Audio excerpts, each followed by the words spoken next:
So let's start by sitting upright. Head is gently suspended from above.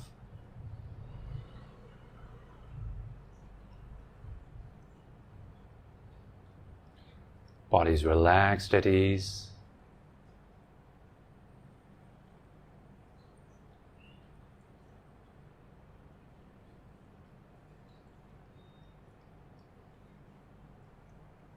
Now let your breath gradually sink down into the belly area.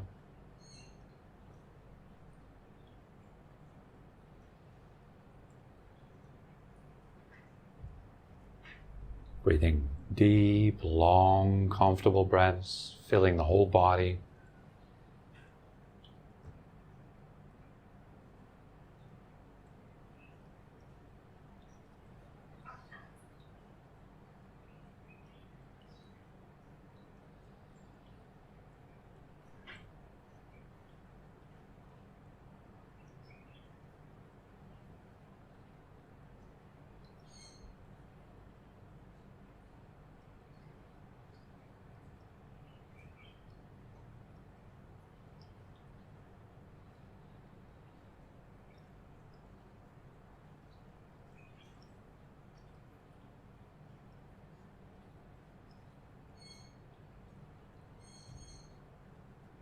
Softening your eyes, gently smiling a bit with your lips.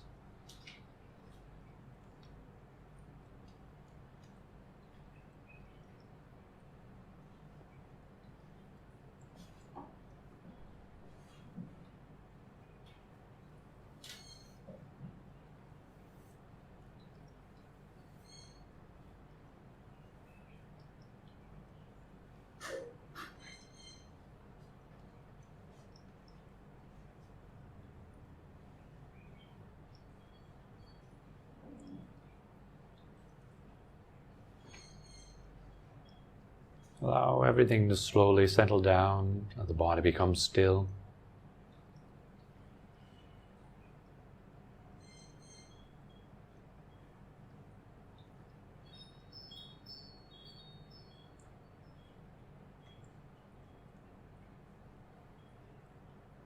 Let the movement of your attention settle down into the body, the breath.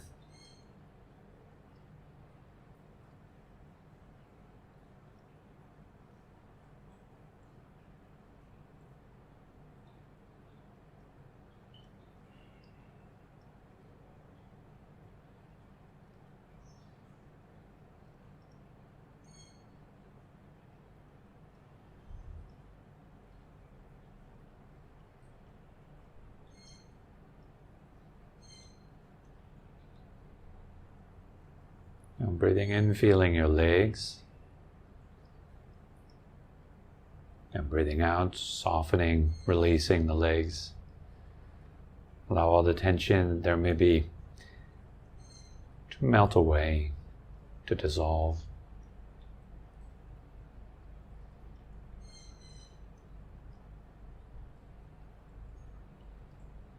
Becoming a tiny little bit more soft each time you breathe out.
Again, breathing in, feeling your belly. Breathing out, softening the belly.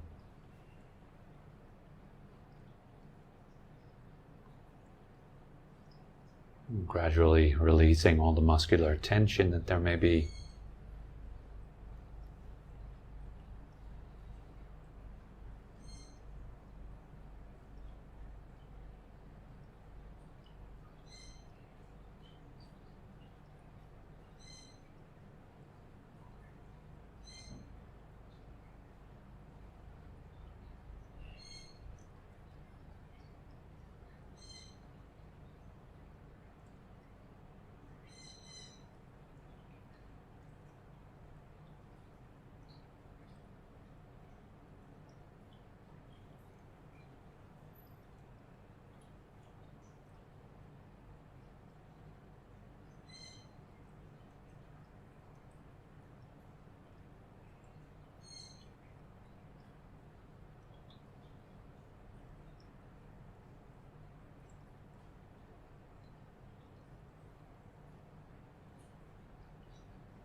Let the way you look into your belly internally be kind, soft.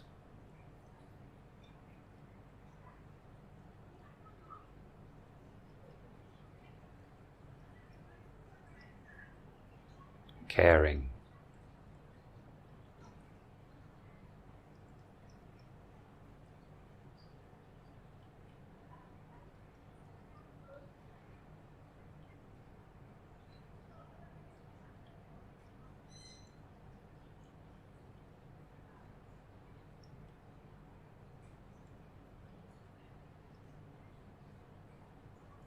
Finding out what it takes for you to release a little,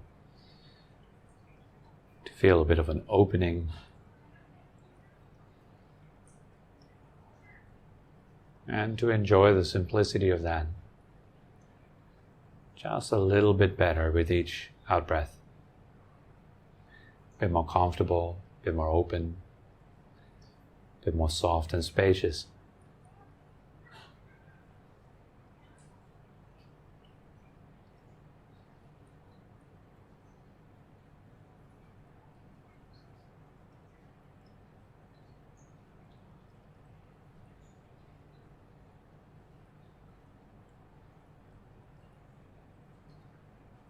And breathing in, feeling your heart, your chest.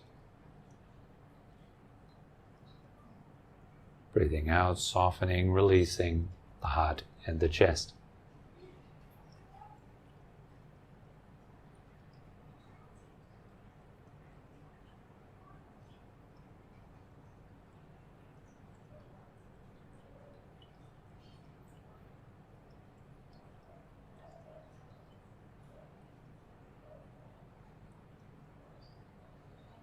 You'll find these little tight spots everywhere. You relax them one by one, let them open up one by one. And just keep doing that, following the softening, the dissolving. Just having a good time here.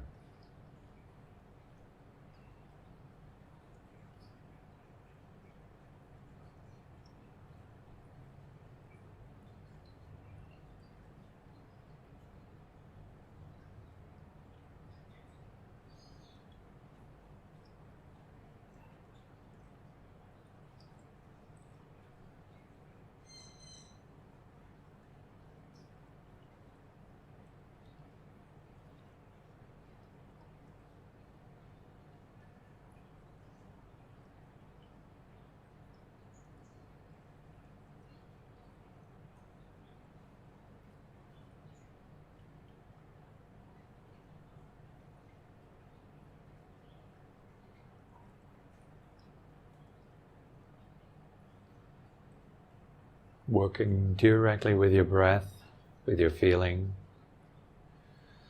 There's nothing abstract about this at all. We're not thinking, imagining, visualizing. creating anything on top of what is. Instead, just simply working with what's there. See what it takes for you to find a bit more of an opening there, a bit more softness, relaxing into that.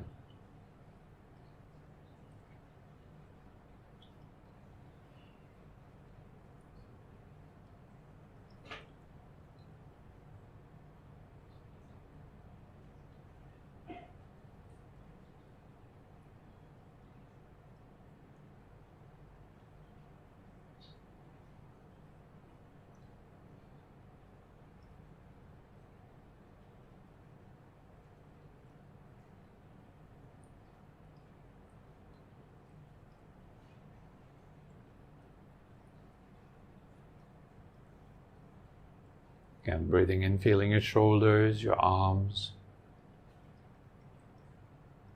And breathing out, softening, releasing shoulders and arms.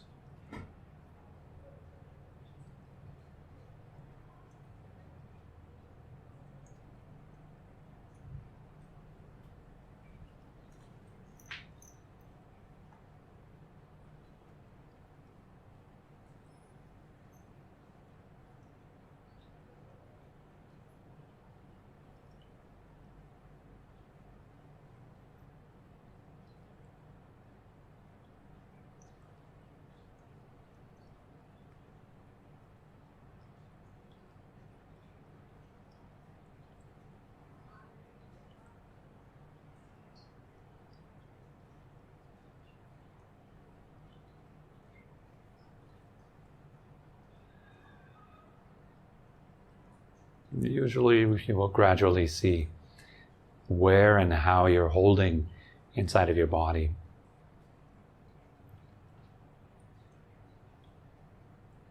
We'll become more aware of those little spots that are tense and tight.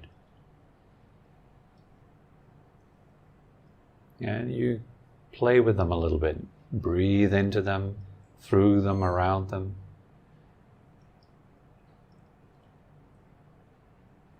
See if you can find a center.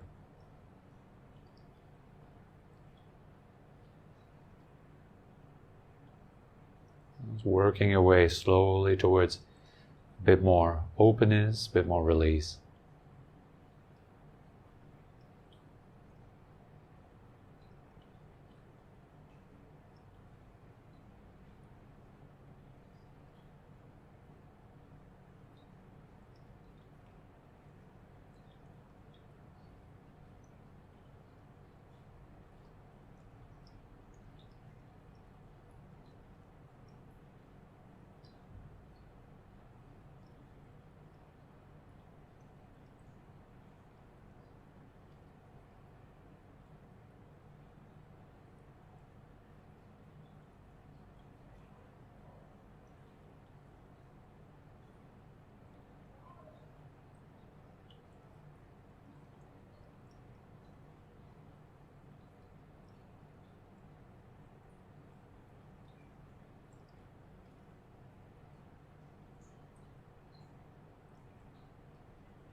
Again, breathing in, feeling your head, your brain. And breathing out, softening, releasing the head. In particular, the brain, you want to feel it melt or open up. Kind of like you're dipping a dry, brittle sponge into warm water.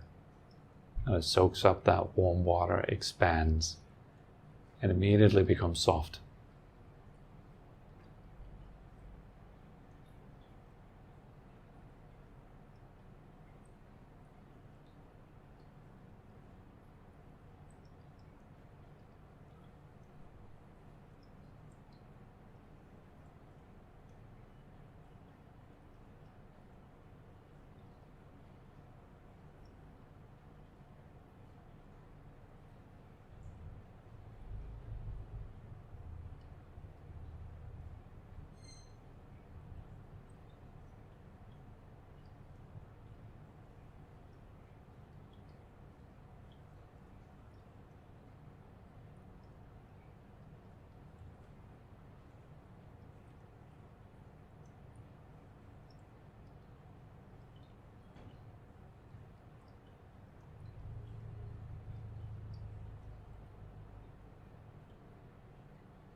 And breathing in, feeling the entire body. Breathing out, softening through the whole body. Let every cell in your body gradually open up, evaporate, dissolve.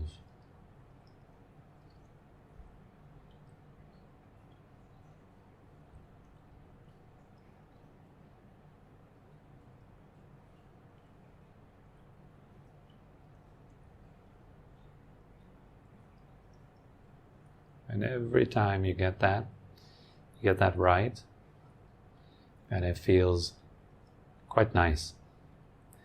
Release, opening up, softening, finding some space.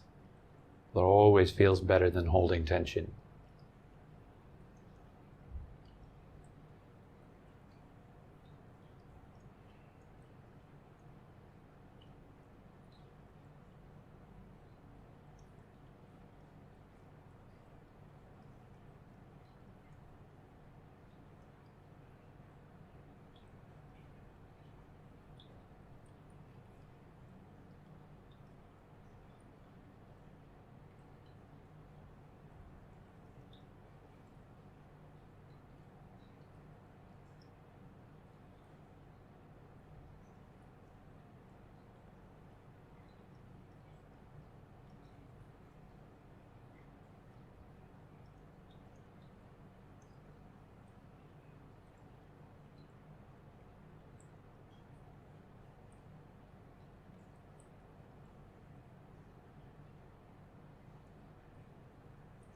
Especially focusing on these key points like the forehead on the brain.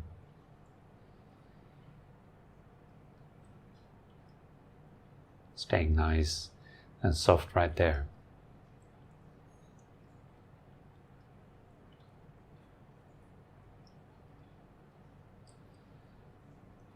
Or the heart, the chest.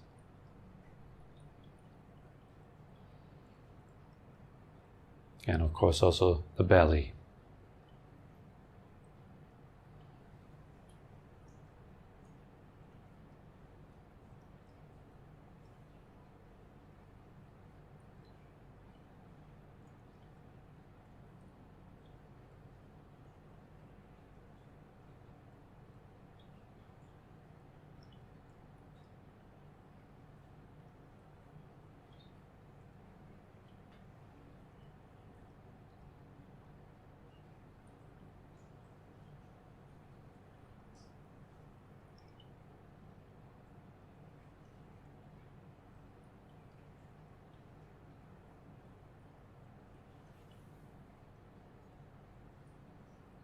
Just following this a little bit better, a little bit nicer. You find a tension point, you release, find some space. That's better. Let that be your guide.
Just finding some joy in your breath, some comfort, breathing in a way that feels nice, that feels good. Again, see what that means for you.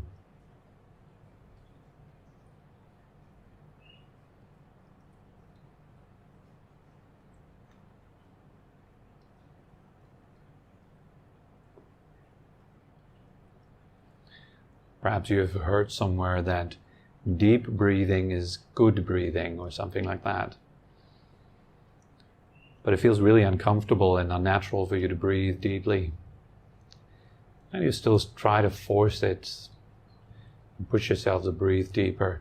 And of course that's uncomfortable. So instead, really feel into your body. See what feels good as you breathe in and out. Do that.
Just having this connection with your body,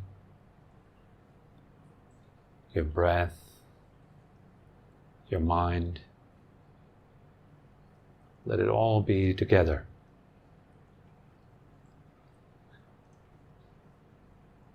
Experience every sensation as being made out of breath.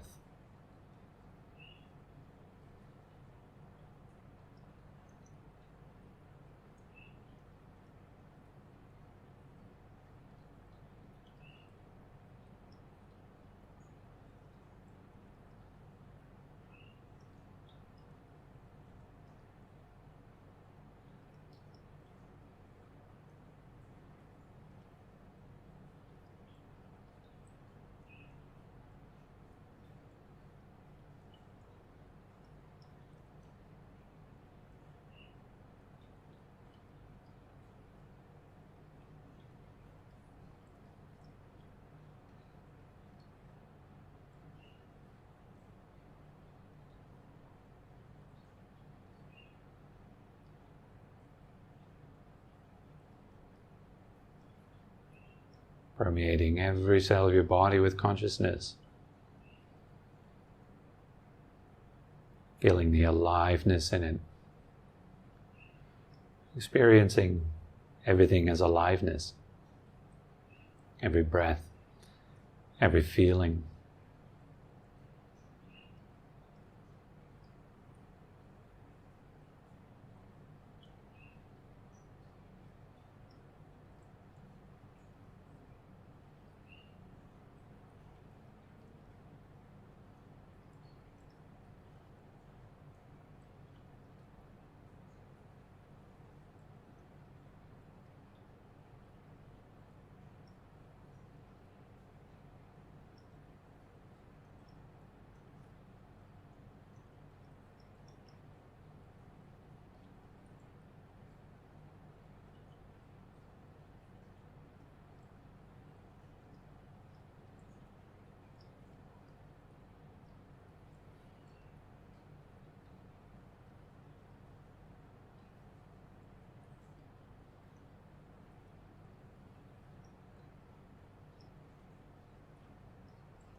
You don't even need to be aware of many breaths, just only this one. Just this in-breath, just this out-breath.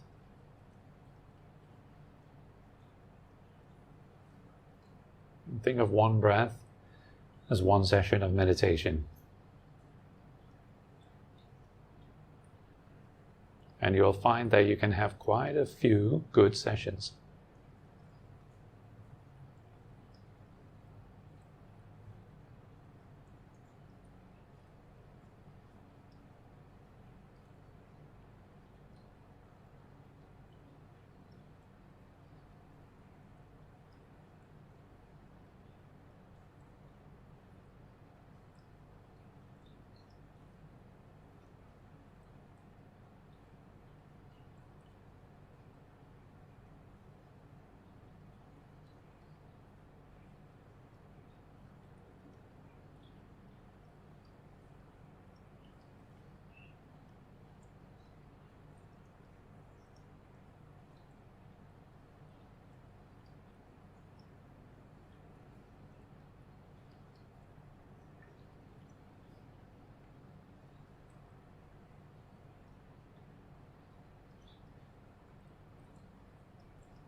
Feeling every cell of your body breathing.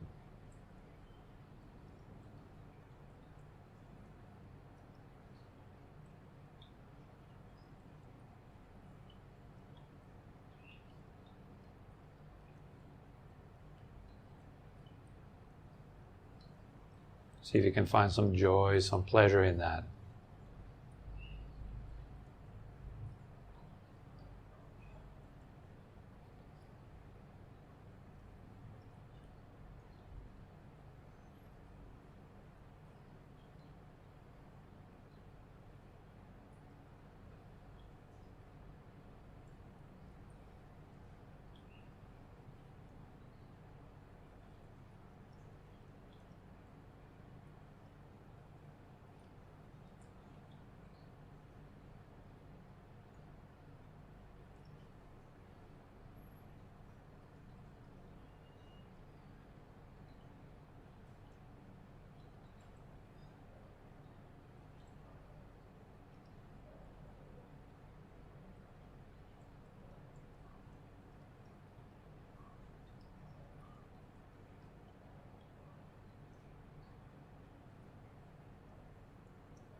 There are no legs, no arms, no head. There's just breath, just sensation.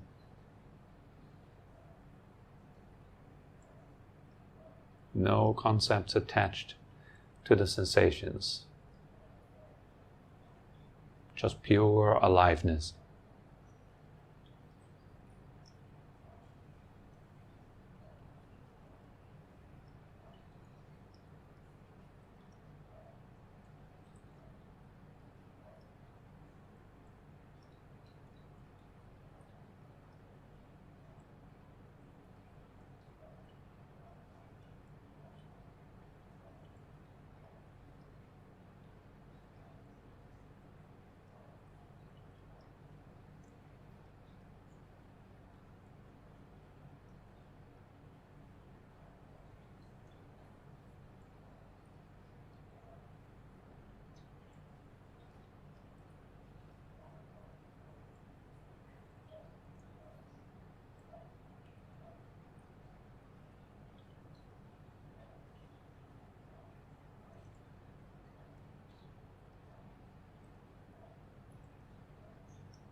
You can either remain still in your meditation and just continue doing that.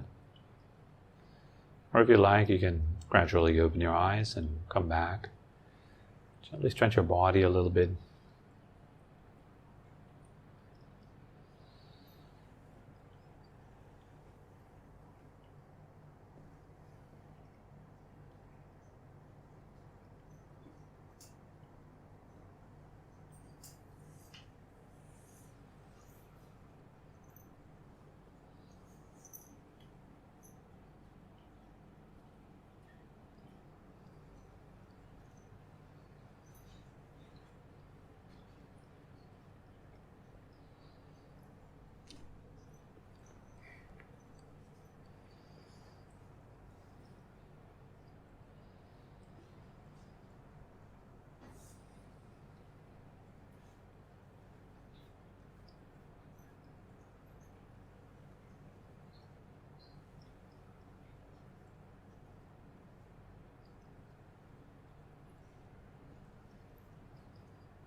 So, good evening, everyone. It's nice to have you.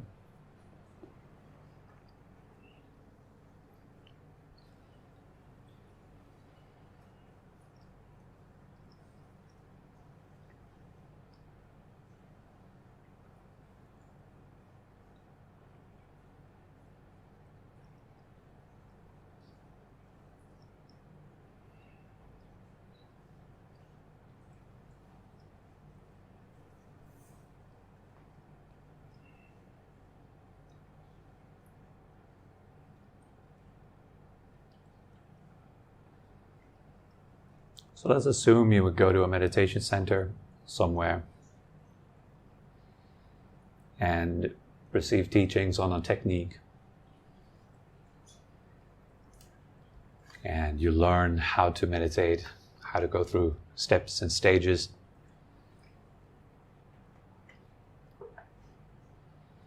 What happens to a lot of people, which is quite common, and you may assume that this also happens to you. We have this little tendency very often to think ourselves out of these situations. It's other people that this happens to. It's not really me. So it's important to include yourself in this and at least question yourself sincerely, honestly, whether you may be doing exactly that. What I'm talking about is once you learn a technique, you read about it in a book, you watch a YouTube video, or you go to a class like this, then what people often do is they try to adapt the technique to themselves instead of the opposite. The opposite would be you actually adapting yourself into the technique, not making it work for you personally, mixing it up with everything that you've heard before, cherry picking, creating your own little salad of techniques. It's very often the case that people don't listen very well. For example, if the instruction would be, breathe in and feel your leg, and breathe out and release the leg. Release tension in the leg. People do all kinds of things with that. They would visualize light, breathing in light into their legs, or start to imagine, like sitting on top of a mountain, breathing into their legs, and then their legs are melting into the mountain. Or they're manipulating the way they breathe in certain ways. But none of that was the instruction. But all of these things were things that you've done previously, you've done it earlier, you've heard it somewhere, you've read about it somewhere, and so you kind of mix it all up. Most of us can't help but do it. I think it's quite innate to our brains to do that, to take information in and then kind of mix it up with the information that's already in there. It's a bit like shaking things up in our own heads. And so with every, you could say, authentic or time-proven meditation method, the students need to adapt to the method. So you need to empty your cup. You may have heard that saying before, right? You need to come in and you need to not forget, but cast aside what you think you know about yourself, about life, and start with the assumption that you are having a completely wrong view about things. Start with the assumption, I'm completely wrong about what I'm doing. I have no idea what I'm doing here. Instead of trying to create some sort of fake knowledge on top of it and push it into the holes. Confront the fact that you have no skill, you don't know what you're doing yet, and open up to it. And that's okay. It's okay not to know things. It's okay to be a rookie. It's okay to have no idea what you're doing at all. Perfectly fine. But without really contemplating this, it often seems very scary to step into an area that is totally unknown. It's the darkness of the unknown. We don't want to move in there. There's a natural kind of fear of that. What might you discover? What might you lose in there? Maybe you lose something precious in there, in the unknown. Maybe you have to give up things that have been working, quote unquote, for you up to this moment. Well, perhaps you will discover that they're actually not really working, that they're very dysfunctional habits that you have, dysfunctional thought habits, dysfunctional emotion habits. And while they have fulfilled a particular function in your life, they may not give you what you actually seek. But they're comfortable and they're familiar. They're what you've done for many, many years. So it feels normal, natural, second nature. The way you think, the way you feel, your sense of self, What do you make your sense of self? How can you say that? What would it be that tells you who you are? It would be something that has to do with your body, right? Feelings, perceptions, moods, memories, the things that you've experienced in your life, your story, your hopes, your fears about the unknown future. And all that mixed up together, that's kind of what makes up our sense of self. And we don't want to have that threatened, challenged, questioned. Because once you start questioning and challenging your sense of self and your ways, you may find out that you actually don't know what you're doing. And that's pretty terrifying. It's a terrifying thing to find out. It's anything but comfortable. And that's precisely what meditation should do to you in the beginning.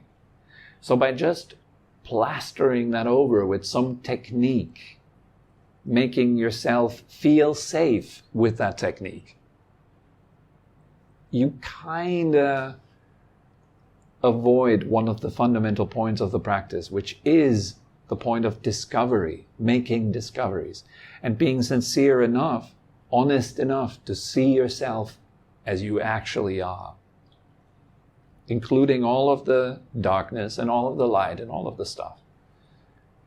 You kind of need to have this courage or boldness to look deeply and see, wow, here I'm sitting and I have no idea what to do and it's really uncomfortable. And the instruction is uncomfortable. Why is that? Why am I so uncomfortable with myself? Why do I have a hard time being still in my body, being comfortable in my own skin?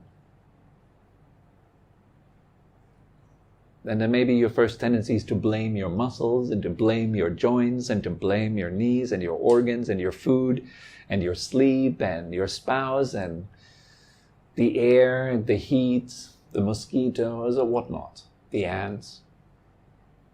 That's why I'm uncomfortable. I'm uncomfortable because all of this other stuff, anything but myself.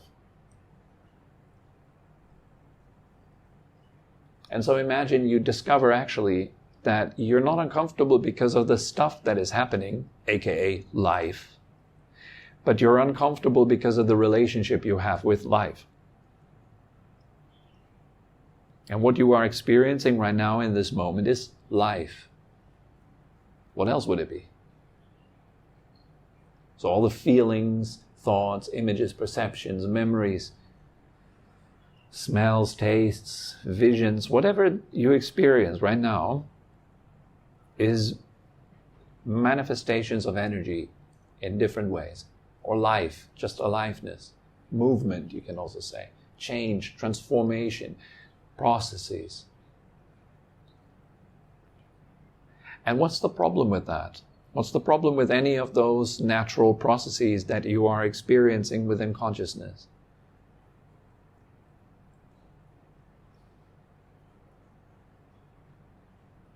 Could it be you? You know, the way I see it, it's a bit like there is no problem with the highway at all. Cars are coming and going day in, day out, every hour. The problem is only if you stand in the middle of it. Then there is a problem, right?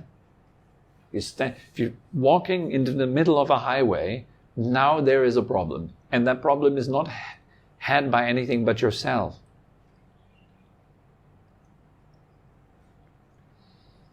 You are on a collision course with life, so to say, in that image. As soon as we're on a collision course with life, it hurts. There's friction, there's conflict, there's battling, there's fight or flight. There's all sorts of types of tension that come out of that. Because I'm living a life of conflict. The person that I think myself to be prefers this and doesn't want that. But life is simply the way it is. Senses, feelings, energy just simply behaves the way it does, follows its own laws, law of causality.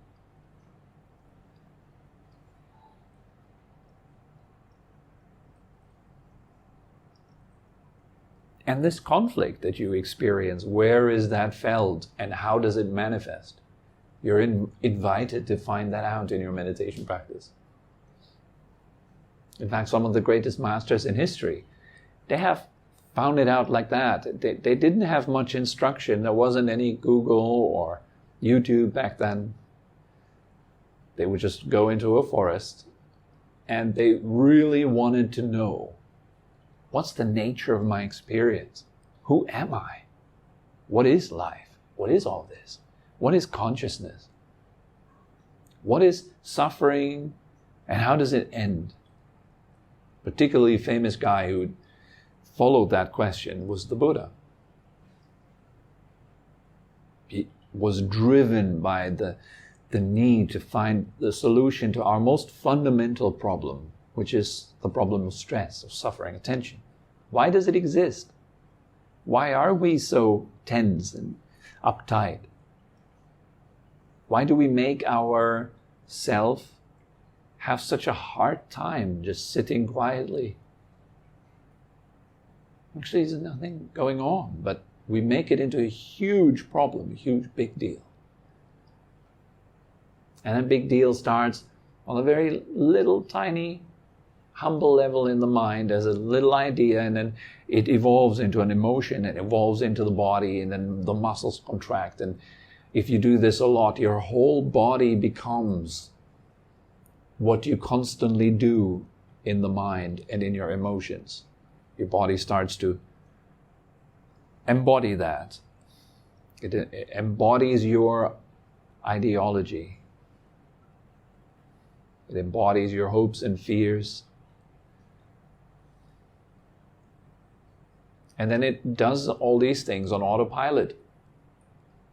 And then you find yourself sit there and you try to make the technique work, which is wrong.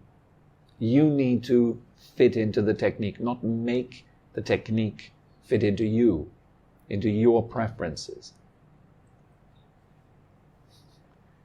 You don't want to be trying to make the technique so that you remain comfortable, because that would keep you from changing, guaranteed. If your meditation technique would keep you in a state of comfortable, that means you're not moving. You're within the familiar status quo. You're within the known. That's why it's comfortable. There's no other reason why things are comfortable. It's what's familiar. As soon as it gets unfamiliar, it becomes uncomfortable.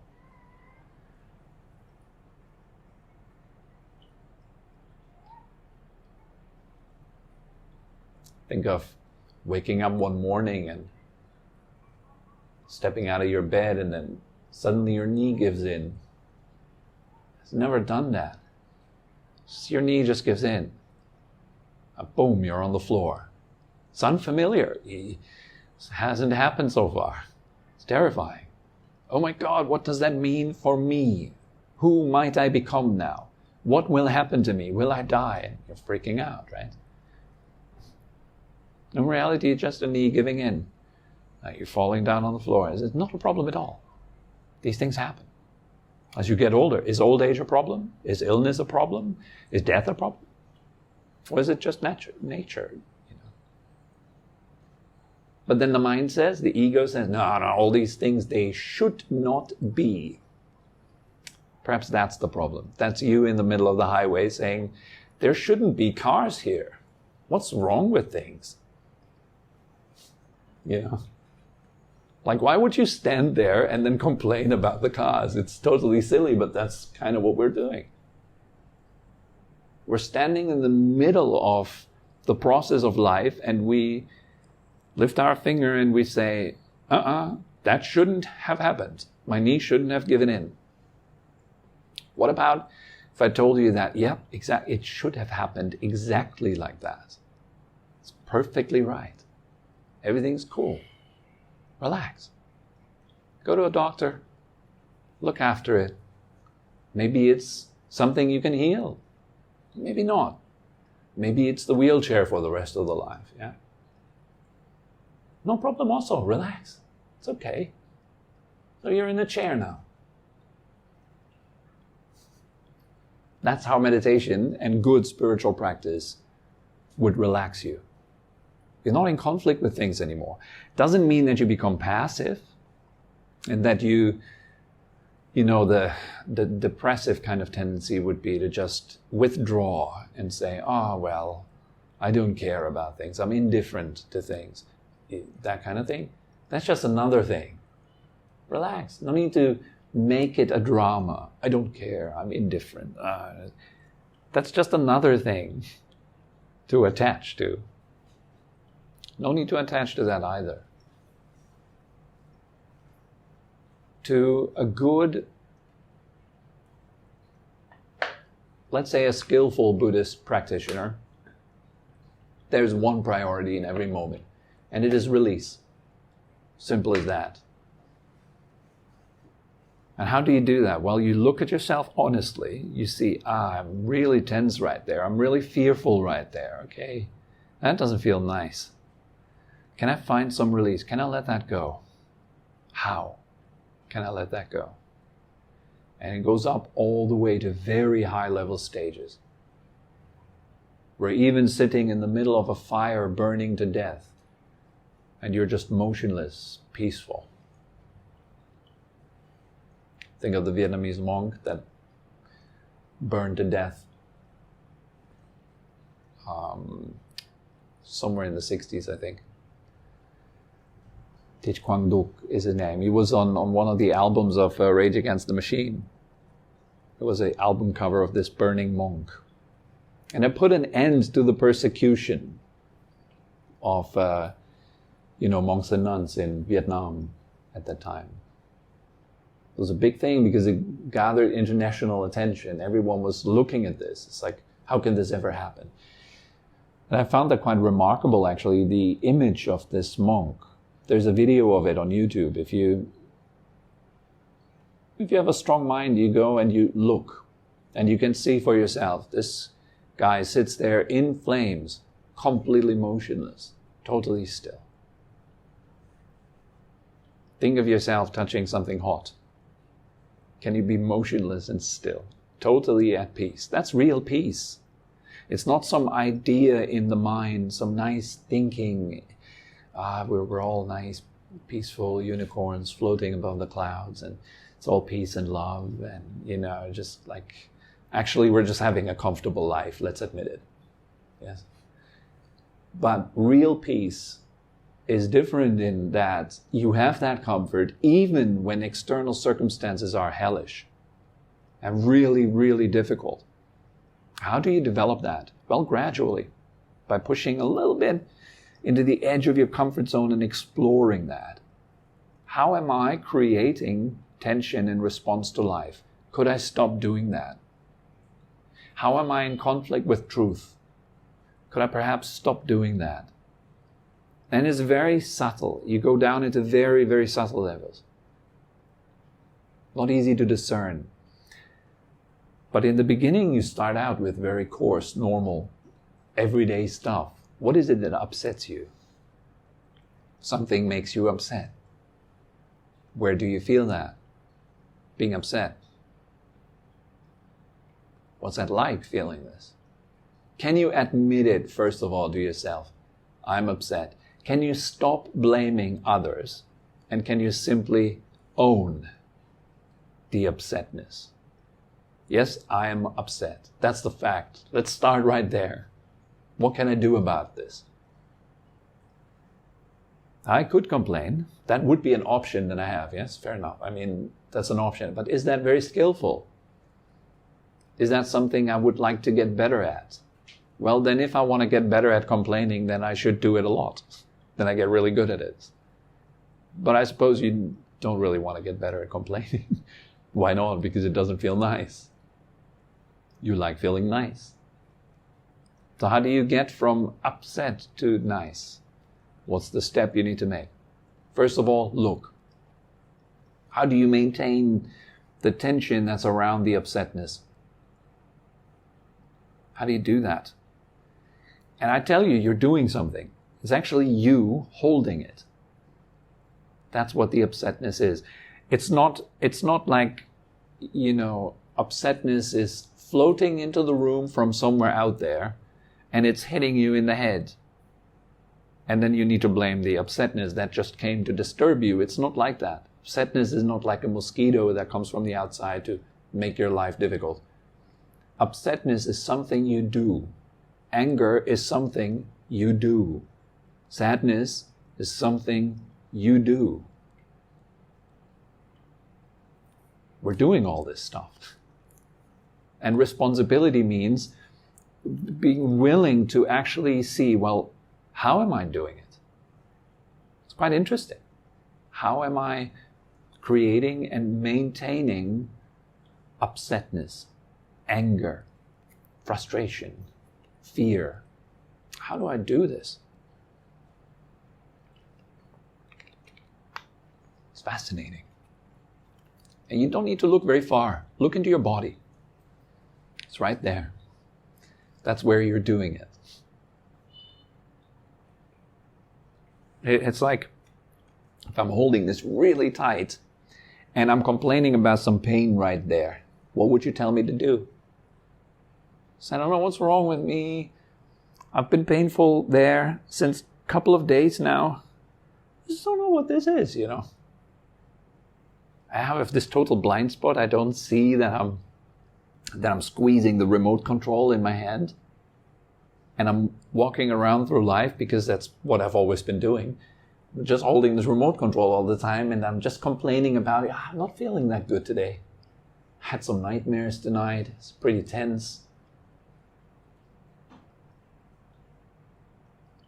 And if you are a discerning individual, you would see, look, man, you're squeezing this remote control pretty hard, aren't you? And maybe then I go, oh yeah. Can I just let it go now? Since I see it? I've been squeezing it for a good while now. What do you think? It's actually pretty difficult to open my hand right now. It takes some time. And in the same way, it'll take some time for you to stop doing this, tensing up as a response to what you are experiencing right now and here.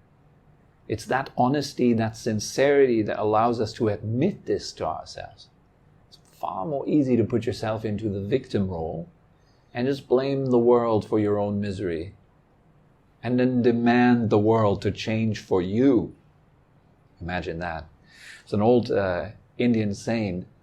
I'd like to quote this little quote, so forgive me if you've heard that before.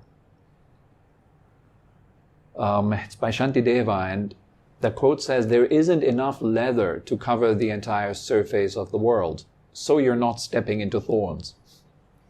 But there's enough leather to cover your own 2 feet, and it has the same effect." Right?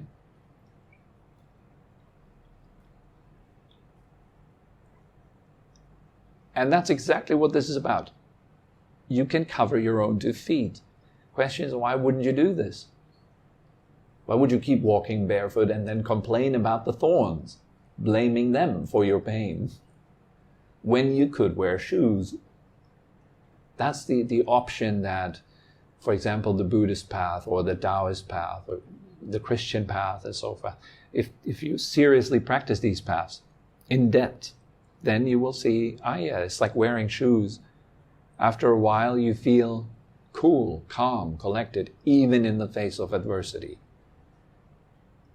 And I mean this. You literally feel totally happy and relaxed, even when things go really wrong.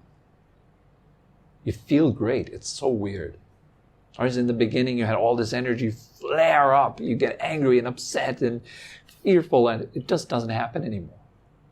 You're totally calm, open. And it's so much fun because you suddenly see, it's like, wow, I have some power. It's like feelings don't bother me anymore, and thoughts don't bother me anymore. Other people's feelings and thoughts, they've long stopped bothering me. Why would feelings and thoughts ever have bothered me? It's a weird thing to consider. I'm bothered by my own feelings, which I myself have produced. It's crazy. It's kind of a madness. But then, seeing all this and seeing it with exactly that sincerity and honesty, that gives you this really good option to do something about it. And that's how you change the world. If you have that kind of dream still, like it's a bit infantile of a dream. I want to change the world, turn everyone into like peaceful individuals. It's just not the nature of this place. It's just not the way things are. Wanting them to be all rosy and peaceful is not the right path, but you can definitely make the world a better place if you free it, if you liberate it from your own suffering. That's a good move to make, I think. Just free your family from your own problems. That's where we can start. Just first free yourself. Nice. And then you start freeing your family from your problems. You just don't give them a hard time. You don't bring problems to their life, to the lives of your loved ones. Because you make it your priority to extinguish the fire within yourself first, so it can't spread. And so on and so forth. Imagine our politicians would do this, for example. It would make this their sole priority to release pain and suffering and govern from that place. That'd be a bit better. But again, it's utopian. It's just some fancy idea, yes?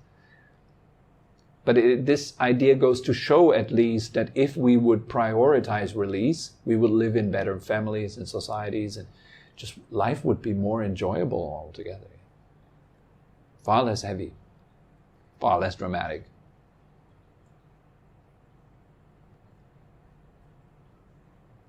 And so